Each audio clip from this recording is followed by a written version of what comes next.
principales nouvelles de l'heure. Nouvelle numéro 1. La manœuvre de la Chine et de la Russie, comment elle sape les États-Unis lors d'un sommet choquant. La Chine et la Russie contestent l'influence des États-Unis et de l'Occident sur la scène mondiale grâce au bloc de pays en développement connu sous le nom de BRIC. Ce groupe, qui comprend le Brésil, la Russie, l'Inde, la Chine et l'Afrique du Sud, discute actuellement de l'expansion de ses membres pour accroître son pouvoir et réduire la domination du dollar américain. Cependant, alors que le sommet des BRIC se déroule à Johannesburg, il devient évident qu'il existe de profondes divisions entre les membres concernant leur niveau d'alignement avec une Chine assertive, malgré leur objectif commun d'augmenter leur influence mondiale. L'absence du président russe Vladimir Poutine, qui fait face à des accusations de crimes de guerre de la Cour pénale internationale, et l'absence inattendue du président chinois Xi Jinping lors d'un forum économique pendant le sommet mettent en évidence la complexité de leurs relations avec les BRIC. Alors que les deux dirigeants affirment que le sommet ne vise pas à créer une confrontation entre blocs, des inquiétudes subsistent quant à l'intention de la Chine de façonner les BRIC en un bloc pro-Chine. L'Inde, le Brésil et l'Afrique du Sud, qui aspirent à rester non alignés, craignent qu'une extension des BRIC ne dilue leur propre influence et place la Chine à l'avant-garde d'un axe anti-occidental. Alors que le bloc des BRIC cherche à se positionner comme une alternative aux regroupements internationaux dominés par l'Occident, des discussions sur la création d'une nouvelle monnaie pour défier le dollar américain dans le commerce mondial, connue sous le nom de dédollarisation, ont vu le jour. Cependant, les experts soutiennent que cette idée est irréaliste car il n'y a pas d'autre monnaie présentant les mêmes attributs et la même commodité que le dollar ou l'euro. Par conséquent, les pays des BRIC se concentrent plutôt sur la réalisation d'échanges en utilisant leur propre monnaie, au lieu d'utiliser le dollar. La nature évolutive des BRIC soulève des questions sur son impact sur les États-Unis. Jake Sullivan, conseiller à la sécurité nationale des États-Unis, assure que les États-Unis continueront d'entretenir des relations avec tous les pays des BRIC, bien que certaines pourraient être plus solides que d'autres.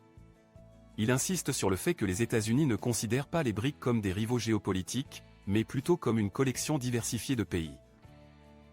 Malgré l'absence de Poutine en raison de la guerre en Ukraine, le conflit reste un contexte tendu pour le sommet des BRIC. Bien que l'Ukraine ait tenté de distancer d'autres pays des BRIC, notamment la Chine, de la Russie, leurs efforts ont largement échoué. Les autres membres se sont en grande partie abstenus de condamner directement la Russie, tandis que la Chine et l'Inde ont même accru leurs échanges commerciaux avec Moscou depuis le début de la guerre. Pour la Russie, le sommet est une occasion de démontrer son influence diplomatique et de maintenir des alliés proches, malgré son isolement international croissant. Cependant, la guerre a eu d'importantes implications économiques pour les pays des BRIC, en particulier en ce qui concerne l'augmentation des prix des denrées alimentaires et de l'énergie, qui affecte de manière disproportionnée les pays les plus pauvres. Le sommet des BRIC soulève des questions importantes sur la dynamique changeante du pouvoir mondial et les conséquences potentielles d'une Chine et d'une Russie plus assertives. Il est clair que l'expansion des BRIC et leurs aspirations à accroître leur influence sur la scène mondiale ne se font pas sans difficultés et divisions internes.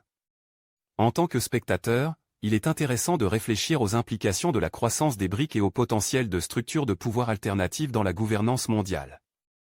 Quelles sont vos réflexions sur la question ? N'hésitez pas à partager vos opinions dans la section des commentaires ci-dessous. Nouvelle numéro 2. Drame à l'ONU, les États-Unis dénoncent le silence troublant de la Russie et de la Chine. Les États-Unis ont condamné la Chine et la Russie pour leur incapacité à condamner la récente tentative de la Corée du Nord de lancer un satellite espion militaire en orbite. Les États-Unis affirment que le Conseil de sécurité de l'ONU n'a pas réussi à tenir ces pays responsables de leur obstructionnisme, mettant en évidence leur indifférence envers l'utilisation par la Corée du Nord de la technologie des missiles balistiques. Analyse, les États-Unis, ainsi que l'Albanie, l'Équateur, la France, le Japon et Malte, ont appelé à une réunion d'urgence au Conseil de sécurité de l'ONU pour discuter de la tentative avortée de la Corée du Nord de lancer le satellite de reconnaissance Maligion 1.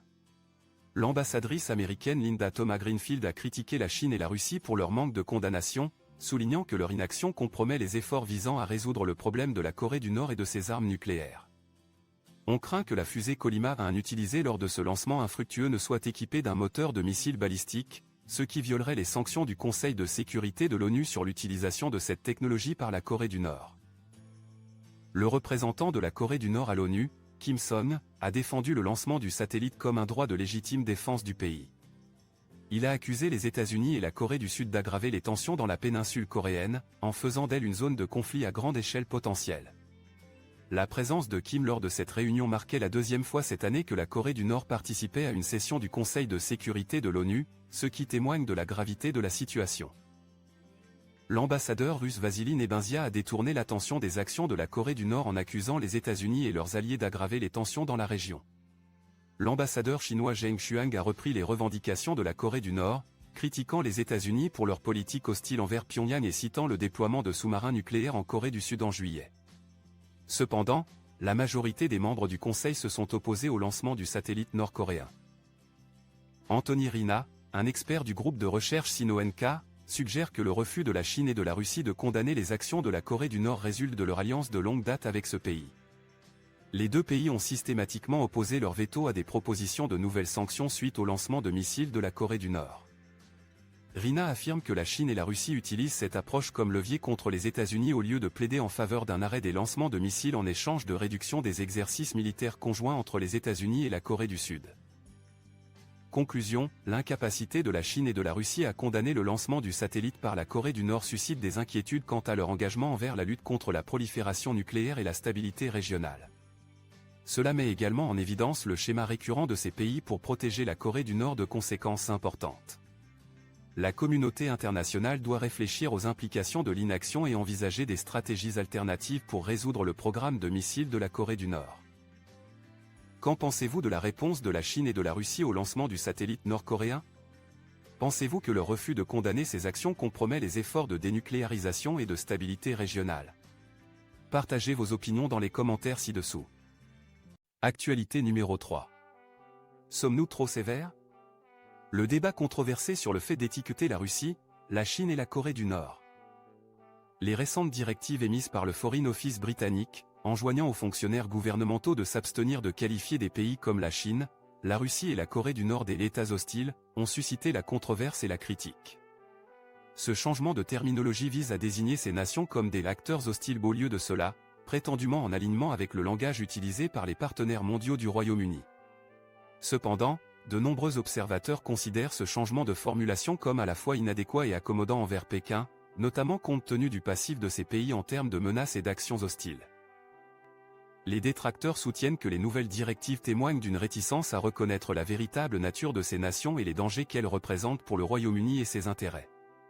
La Chine, par exemple, fait l'objet d'un examen de plus en plus approfondi en raison de ses tentatives d'exercer un contrôle et une influence sur divers secteurs de l'économie britannique, tels que l'énergie nucléaire, les universités et la technologie.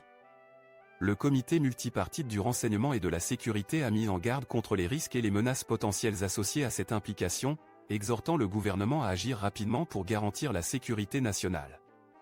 Ignorer ces préoccupations et minimiser l'hostilité manifestée par la Chine et d'autres États ne fait que saper la gravité de la situation. L'idée que les pays ne sont pas intrinsèquement hostiles, mais qu'ils se livrent simplement à des actions hostiles, est critiquée comme un exercice de politiquement correct qui ne reflète pas correctement la réalité des relations internationales. En substituant des termes significatifs par un jargon vague et dilué, les gouvernements risquent de minimiser la gravité des menaces posées par ces États. Il est essentiel que les nations abordent ouvertement les défis auxquels elles sont confrontées, y compris les activités hostiles des autres, et n'hésitent pas à dire la vérité. Des comparaisons peuvent être établies entre cette situation et le concept de novlangue d'Orwell, où le langage est manipulé pour dissimuler la réalité des circonstances et servir des motifs détournés. Dans le but d'éviter de susciter l'alarme chez leur propre population ou de contrarier ceux avec lesquels ils traitent, les gouvernements en viennent à créer des termes dépourvus de substance qui ne reflètent pas les véritables dangers et complexités de la situation. Dans le cas de la Chine, il est absurde de prétendre qu'elle n'est pas un État hostile, étant donné ses actions assertives sur la scène mondiale et son influence préoccupante sur des domaines critiques de l'infrastructure britannique. Les directives actuelles émises par le Foreign Office britannique, déconseillant de qualifier des pays comme la Chine, la Russie et la Corée du Nord d'États hostiles, suscitent des inquiétudes importantes.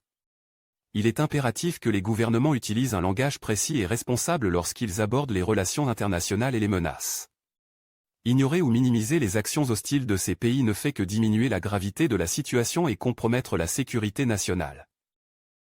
Inévitablement, cette question amène les spectateurs à réfléchir à leurs propres opinions sur ce sujet. Que pensez-vous des nouvelles directives du Foreign Office? S'agit-il d'une démarche légitime visant à maintenir des relations diplomatiques, ou entrave-t-elle la reconnaissance de véritables menaces? Partagez votre opinion dans les commentaires ci-dessous.